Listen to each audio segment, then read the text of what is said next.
guys, welcome back to my channel. If you're new here, my name is Alex and today I'm going to be comparing all the iPads that are available and I will be telling you my opinion on what iPad I think you should get in 2021. I'll be going through prices and user experience and functionality of all the iPads, and throughout you'll probably be able to get a gist of which iPad I think you should get, but at the end I will be confirming which iPad I think you should get in 2021. Without further ado, let's just get started with the iPads. Now, before I start, I want to say the two iPads that I've had a lot of experience with are the iPad Air 4, which is the last iPad to have the home button and with the fingerprint. And the other iPad I've had a lot of experience with is the iPad Pro 12.9 inches. And this is not my iPad, it's my mom's iPad, which she uses for her work, but I have had experience using it and I also taught her how to do lots of different things on it, so I know how well it functions. And the first factor I'm going to talk about is the price, and there is such a big spectrum when it comes to price. The budget iPad comes in at $399, which is an incredible price for what you're getting. It has all the major functions that you need, and if you went back a few years ago and got this iPad, you would think it was incredible. It's just because of the new later updates and new later iPads that you might think this is a less worthy iPad, but this iPad is incredible and for most people will meet the majority of your needs. If you're a student, this iPad is perfect because of the price and because of its functions. Like, if you're a student, this iPad works incredibly well. It pairs with the first generation Apple Pencil, and the price, you can't beat the price. The second iPad is the iPad Air 3, which is the iPad that I have right here. And this is what it looks like. The camera is like that. And this also pairs with the first generation Apple Pencil. And this comes in at $449 if you buy the base model, which is 64 gigabytes. All of these I'm talking about are the base model. And when you're comparing prices, that's really important to look at what the base model actually gives you. For the iPad Air 3, which comes in at $449, that is for the 64 gigabyte model, which is not ideal for most people and will run out, and most people use that amount of space in a very short amount of time. The iPad Air 4 comes in at $599, also with the base model of 64 gigabytes, which again is not enough for the majority of people. So with these two iPad Airs, if you were to buy them, you would almost definitely need to upgrade to the next storage option, which with both of these is 256 gigabytes. And that's great, that's plenty of space for anybody. 128 and 256 gigabytes is plenty of space, and I've had both of these options and I've never ever even come close to using up all the space. But if I was to use a 64 gigabyte model, I definitely would have run out of space. The iPad Air 4 is a very popular model that recently a lot of students and a lot of people have been buying. And this is mainly because of the advertising of how it works. The iPad Air 4 is advertised as a cheaper iPad that has the same functions and has the same look as the iPad Pro. However, if you are to upgrade the iPad Air 4 to the 256 gigabyte model, this comes out to a very similar price to the iPad Pro 11-inch base model, and the iPad Pro 11-inch base model is already 128 gigabytes, which, as I mentioned before, is a perfect amount of storage for any person. Personally, I would much rather buy the iPad Pro 11-inch 128 gigabyte than the iPad Air 4 with 256 gigabytes. And this is because the iPad Air 4 just has a lot of, not limitations, but the iPad Pro is just that much better. It has the M1 chip, super fast, it has the great display, and you wouldn't notice the difference if you didn't have them side by side.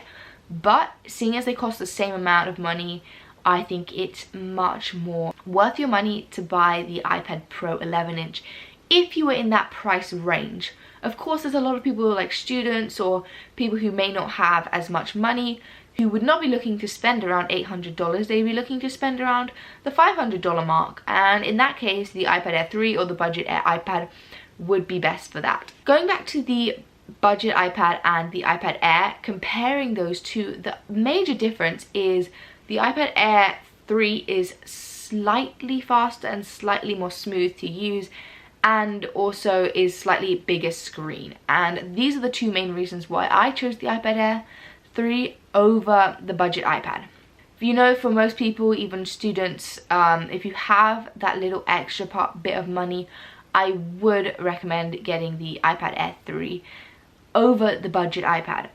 Even though the budget iPad does have all the capabilities of the iPad Air 3, there are just some things that make the user experience greater for the iPad Air 3. So as I mentioned, if you are in the $500 range, I recommend buying the iPad Air 3, and if you are looking to spend a little bit more money between the iPad Air 4 and the iPad Pro 11-inch, although the iPad Air 4 is marketed as a cheaper alternative that is similar to the iPad Pro, I would recommend getting the iPad Pro 11-inch over the iPad Air 4 for the main reason that the iPad Pro 11-inch is just that much better and the price is pretty much the same. There is also the iPad Pro 12.9-inch, which comes in at $1,199 if you buy the base model, which I believe comes in the 256GB storage model. Now, this is really a personal choice whether you want to spend an extra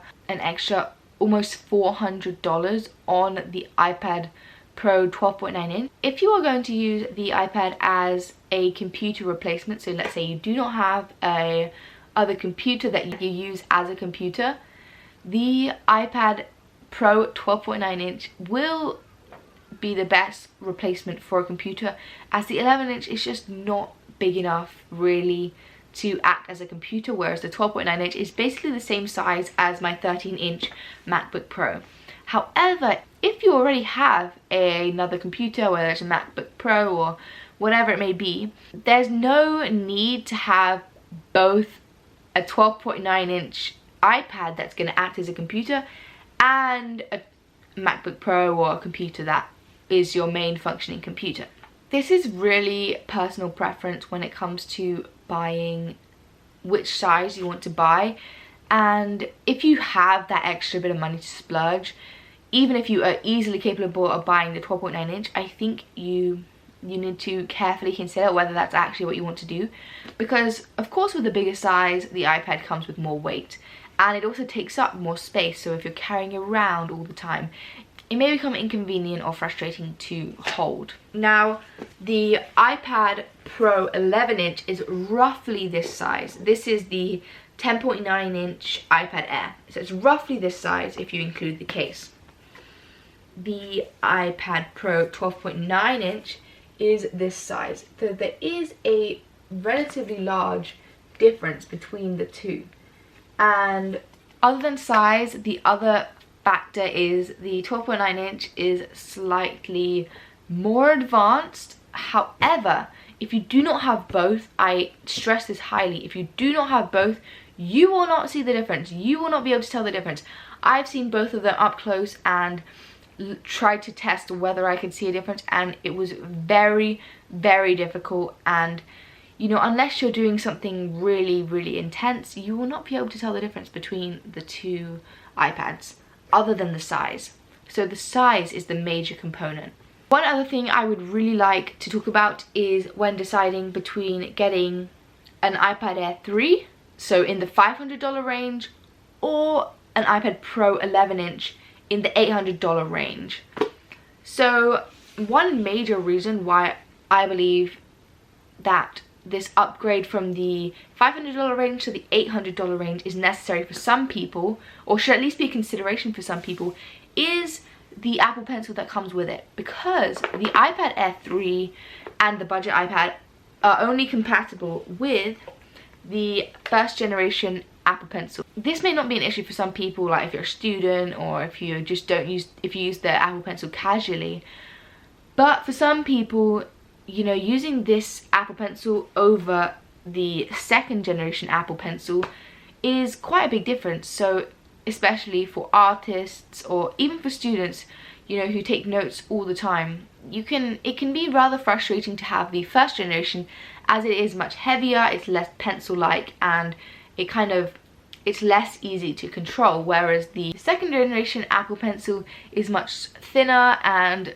easier and lighter and feels much more like a pencil. The other thing is, of course, the charging aspect of these pens. So the second generation Apple Pencil just magnetically attaches to the iPad Pro to charge it, and this is a amazing upgrade that Apple has done. And from the first generation to the second generation, that is actually one of the biggest differences, I would say, between the pencils, other than slight differences in the feeling, is the magnetic component.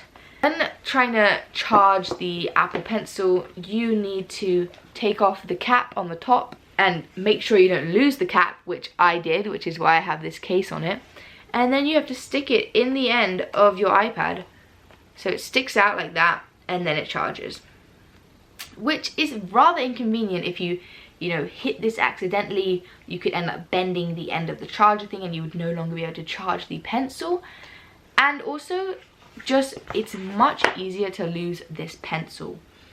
Now, if you don't have a case on it like this, like I do, and you have a case like this with a little pen holder, you can easily put the pen in the holder, which is fine. And I recommend that for most people who, you know, may be more clumsy or may accidentally lose their pencil. But it can be pretty nice to have a case or something on the pencil to make it easier to grip and easier to hold and nicer to write with, and, you know, maybe make it able to be personalized by you. So in that case, this pencil wouldn't fit in the holder, and you'd have to carry this pencil around separately, either in a pencil case or in some other method in your bag or whatever, and makes it much easier to lose. The Pros and the iPad Air 4, you can just have the pencil magnetically attached. So my conclusion, with value for money, the budget iPad is 100% the best, as you get all the major functions of an iPad. It works incredibly well for most people who will be using an iPad, and all the functions will work on the budget iPad that work on the iPad Pros, the top of the line iPad Pros. Maybe at slightly slower speed, or with like slightly less quality or slightly lower user experience. However, for the price, this iPad is definitely the best if you are on a budget. Secondly, I 100% recommend that you do not buy the iPad Air 4, so the ones with all the special colors. Mainly because if you are buying that one, you are going to want to upgrade to the 256GB model, which makes it the exact same price as the iPad Pro 11-inch, which is just that level higher. And if you are buying an iPad in that price range, you might as well get the Pro if you are spending that amount of money anyway.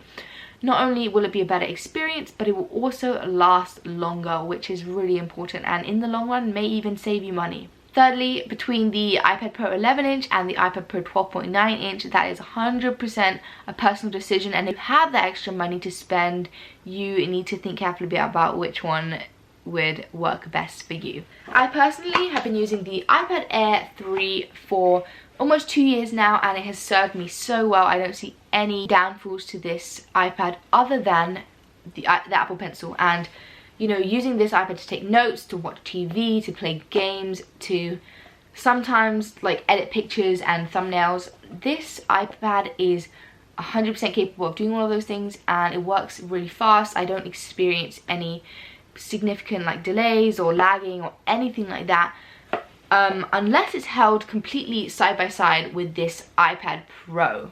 If you don't have those two iPads sitting side by side, you won't be able to tell the difference. And I think based on the price, if you're a student or anybody who is not too fussed about the pencil, this iPad is the way to go. If you are fussed about the pencil, the 11-inch iPad Pro is probably the one for you.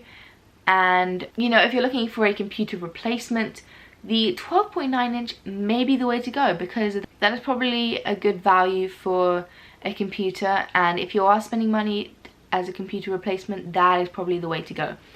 The one last thing to add with all of these iPads is the accessories.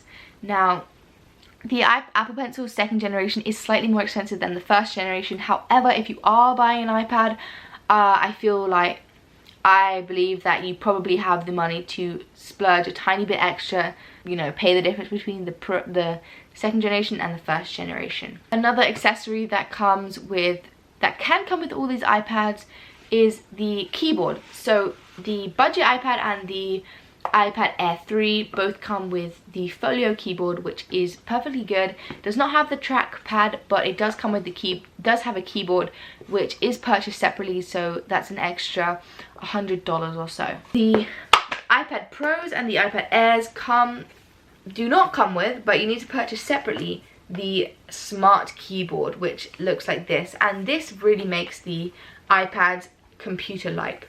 They have a regular keyboard and a trackpad that actually works really incredibly well, and pretty similar to a computer. And that is where the price starts to rack up. You spend around $200 for the extra pencil, and then you spend around $300 for the keyboard, which adds $500 onto the expense of the iPad itself. And you know, if you're buying an iPad, you're gonna want the accessories as well, which is why I think there is a huge consideration to be made between the iPad Pro 11-inch and the iPad Air 3, which has the Folio keyboard and this 1st generation iPad. A lot of these considerations are to do with price, and you know, if you have the extra money to splurge, I would just go all in, buy all the accessories and get the Pro model. However, if you are on a slight budget, or you know, you don't want to spend that much money on the iPad, I would recommend going for the iPad Air 3 or the budget iPad. Thank you guys so much for watching. If you think I missed anything, please don't forget to comment down below and give the video a like if this was helpful, and of course comment down below which iPad you have, you're thinking about buying, you are buying, or anything, and let me know if this video helped you at all make your decision. And I'll see you in my next video. Bye.